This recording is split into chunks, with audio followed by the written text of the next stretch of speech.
మీరు ఇల్లు కడుతున్నారా? అయితే ఈ వీడియో మీకోసం. అదేంటి ఫ్యాక్ట్స్ చెప్తున్నట్లుందా? అయితే ఇప్పుడు సీరియస్గా మాట్లాడుకుందాం. మీరు ఇల్లు కడుతున్నారా, కట్టబోతున్నారా, కట్టాలని అనుకున్నారా, కట్టేశారా? ఏంటి కన్ఫ్యూజ్ చేస్తున్నా అనుకుంటున్నారా? ఏం లేదు. ఈరోజు మనం తెలుసుకోవాల్సిన విషయం ఏంటి అంటే మన ఇంటికి ఎలక్ట్రికల్ వైరింగ్ ఎలా చేయించుకోవాలి మరియు ఎలా చేయాలి, ఇంకా చాలా విషయాలు తెలుసుకోబోతున్నాం. ఈ వీడియో హౌస్ వైరింగ్ చేసే వాళ్ళకి, వైరింగ్ చేయించుకునే వాళ్ళకి అందరికీ ఉపయోగపడుతుంది. ఎలక్ట్రికల్ హౌస్ వైరింగ్ ఇది మన ఇంటికి చాలా అవసరం. అది ఇంటికి వెలుగును తెస్తుంది. ఇల్లు అనేది మన జీవితంలో ఒక్కసారే కట్టుకుంటాం. మరి దానికి ఎలాంటి జాగ్రత్తలు తీసుకోవాలి? మనం పెట్టే ఒక్కో రూపాయికి విలువ కలగాలి, మనం సాటిస్ఫై అవ్వాలి. వీడియో చివరి వరకు చూడండి, ఒక క్లారిటీ వస్తుంది. లేట్ చేయకుండా వీడియోలోకి వెళ్దాం. అసలు ఈ ఎలక్ట్రికల్ వైరింగ్లో ఎన్ని రకాలు ఉన్నాయి, ఎన్ని రకాలుగా వైరింగ్ చేయవచ్చు అది తెలుసుకుందాం. ఫస్ట్ నేను ప్రకాష్, మీరు చూస్తున్నారు mister Undertaker YouTube channel. First అయితే లైక్ చేయండి, కొత్తగా వాళ్ళు అయితే సబ్స్క్రైబ్ చేయండి, బెల్ ఐకాన్ని ఆన్లో పెట్టుకోండి. మన పాత రోజుల్లో చూసుకుంటే క్లిట్ వైరింగ్ అని, వుడెన్ కేసింగ్ మరియు క్యాపింగ్ వైరింగ్ అని, సిటిఎస్ మరియు టిఆర్ఎస్ వైరింగ్ అని, లిడ్ షీటెడ్ మరియు మెటల్ షీటెడ్ వైరింగ్ అని ఉండేవి. ఇవన్నీ మనం పాతకాలంలో చూసాం. కానీ ప్రస్తుత కాలంలో మనం కాండ్యూట్ వైరింగ్ని వాడుతున్నాం. అసలు ఈ కాండ్యూట్ వైరింగ్ ఏంటి? ఈ కాండ్యూట్ వైరింగ్నే ఇప్పుడు ఎందుకు ఎక్కువగా వాడుతున్నాం? కాండ్యూట్ అంటే ఏం లేదండి. కాండ్యూట్ అంటే ఒక పీవీసీ పైపు. కాండ్యూట్ వైరింగ్ అంటే పైప్ వైరింగ్.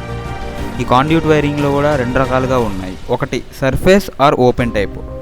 అసలు ఈ సర్ఫేస్ ఓపెన్ టైప్ అంటే ఏంటి అంటే గోడపైన పైప్స్ని క్లాంప్స్తో ఫిక్స్ చేసి ఆ పైప్స్లో గుండా వైర్స్ని కనెక్ట్ చేస్తారు.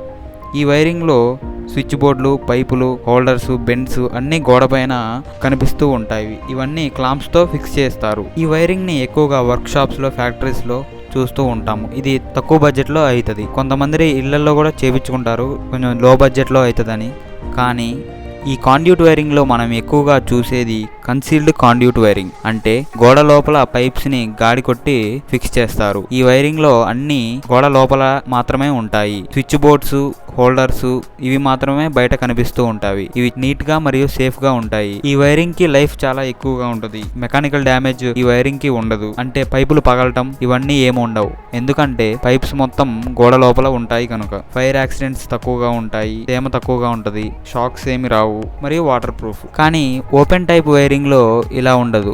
దానికి కొంచెం సేఫ్టీ తక్కువగా ఉంటుంది, మెకానికల్ డ్యామేజ్ ఎక్కువగా ఉంటుంది, ఎప్పుడైనా పగిలే అవకాశం ఉంటుంది. ఎందుకంటే అవన్నీ బయట కనిపిస్తూ ఉంటాయి కనుక. కానీ ఈ రెండింటి వైరింగ్లో మంచిది ఏదైనా ఉంది అంటే కన్సీల్డ్ వైరింగ్ మాత్రమే. ఎందుకంటే ఇది సేఫ్టీ మంచిగా ఉంటుంది, లైఫ్ కూడా ఎక్కువగా ఉంటుంది. అసలు ఇప్పుడు మెయిన్ వీడియోలోకి వెళ్దాం. ఎలక్ట్రికల్ వైరింగ్ కి సాధారణంగా పాటించాల్సిన కొన్ని రూల్స్ ఉన్నాయి. ఈ రూల్స్ ఎవరు పెట్టారంటే మన భారతదేశపు వాతావరణాన్ని మరియు మన లోడ్కి తగ్గట్లు, మన దగ్గర ఉండే ఎలక్ట్రిసిటీ తగ్గట్లు BIS అంటే బ్యూరో ఆఫ్ ఇండియన్ స్టాండర్డ్స్ వాళ్ళు మరియు NEC నేషనల్ ఎలక్ట్రికల్ కోడ్ అంటే అన్ని దేశాలు కలిసి కొన్ని రూల్స్ పెట్టుకొని మన భారతదేశానికి తగ్గట్లు మన వాళ్ళు కొన్ని రూల్స్ ని పెట్టుకున్నారు. అవి ఏంటి చూద్దాం. అందులో మొదటిది ఏంటంటే వైరింగ్ చేయడానికి కావాల్సిన ప్రతి ఒక్క వస్తువు కూడా ఇండియన్ స్టాండర్డ్స్ IS మార్కుతో కలిగి ఉండాలి. మరి రెండో రూల్ ఏంటంటే మెయిన్ బోర్డు మరియు డిస్ట్రిబ్యూషన్ బోర్డు ఈ రెండు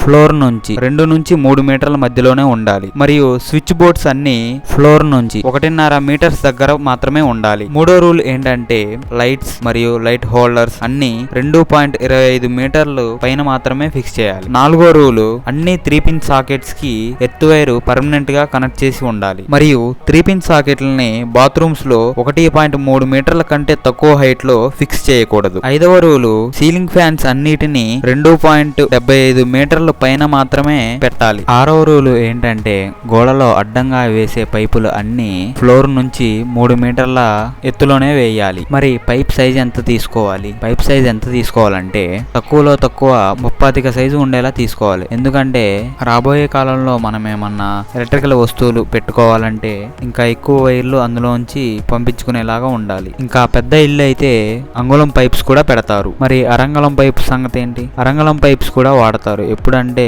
ఇల్లు చాలా చిన్నది మరియు ఎలక్ట్రికల్ వస్తువులు తక్కువ ఉన్న చోట అరంగళం పైప్స్ వాడతారు. ఎందుకంటే వైర్స్ తక్కువ పెడతారు కాబట్టి. మరి వైర్ సైజ్ ఎంత తీసుకోవాలి? స్విచ్ బోర్డ్ నుంచి లైట్స్ కి ఫ్యాన్స్ కి 1 స్క్వేర్ mm వైర్ సరిపోతుంది. డిస్ట్రిబ్యూషన్ బోర్డు నుంచి స్విచ్ బోర్డు దాకా 1.5 స్క్వేర్ mm గానీ 2.0 స్క్వేర్ mm గానీ సరిపోతుంది. ఈ 2 స్క్వేర్ mm అనేది లోడ్ ఎక్కువ ఉన్న స్విచ్ బోర్డు దగ్గరికి కనెక్ట్ చేయాలి. అంటే కిచెన్ లోకి, ఏసీలకి, కొన్ని చోట్ల ఏసీలకి 2.5 స్క్వేర్ mm కూడా వాడతారు. ఇలా లోడ్ కి తగ్గట్లు వైర్ సైజ్ ని సెలెక్ట్ చేసుకుంటారు. అయితే ఇక్కడ మీకు డౌట్ రావాలి, అసలు డిస్ట్రిబ్యూషన్ బోర్డు అంటే ఏంటి? దాని గురించి నేను నెక్స్ట్ వీడియోలో క్లియర్ గా చెప్తాను. ఎందుకంటే ఈ వీడియోలో చెప్తే చాలా లెంతీ అవుతుంది. మరియు ఇనుమున్న ప్రతి చోట ఎర్తింగ్ వైర్ ని కనెక్ట్ చేయాలి. మరియు అన్ని స్విచ్చెస్ కి ఫేస్ మాత్రమే కనెక్ట్ చేయాలి. అంటే అన్ని అప్లయన్సెస్ కూడా ఫేస్ కంట్రోల్ తోనే ఉండాలి. అసలు ఈ ఫేస్ కంట్రోల్ ఏంటి? ఉదాహరణకు ఒక ఫ్యాన్ కనెక్షన్ చూసుకున్నాము అంటే ఫ్యాన్ కి మనం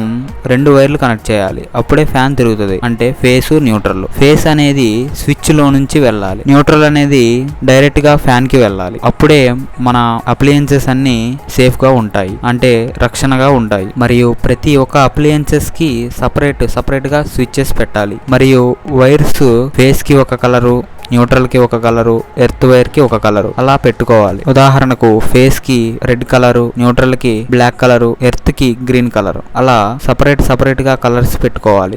ఈ రూల్స్ ని పాటించకుండా అసలు వైరింగ్ చేపించకూడదు. మీరు మీ ఇంటికి వైరింగ్ చేపిస్తున్నట్లయితే ఈ రూల్స్ ఎలక్ట్రీషియన్స్ పాటిస్తున్నారా లేదా చూడండి. నెక్స్ట్ వీడియోలో అసలు డిస్ట్రిబ్యూషన్ బోర్డ్ అంటే ఏంటి, సబ్ సర్క్యూట్స్ అంటే ఏంటి తెలుసుకుందాం. ఈ వీడియో నచ్చితే లైక్ చేయండి, షేర్ చేయండి. మిస్టర్ అండర్టేకర్ యూట్యూబ్ ఛానల్ కి సబ్స్క్రైబ్ చేయండి.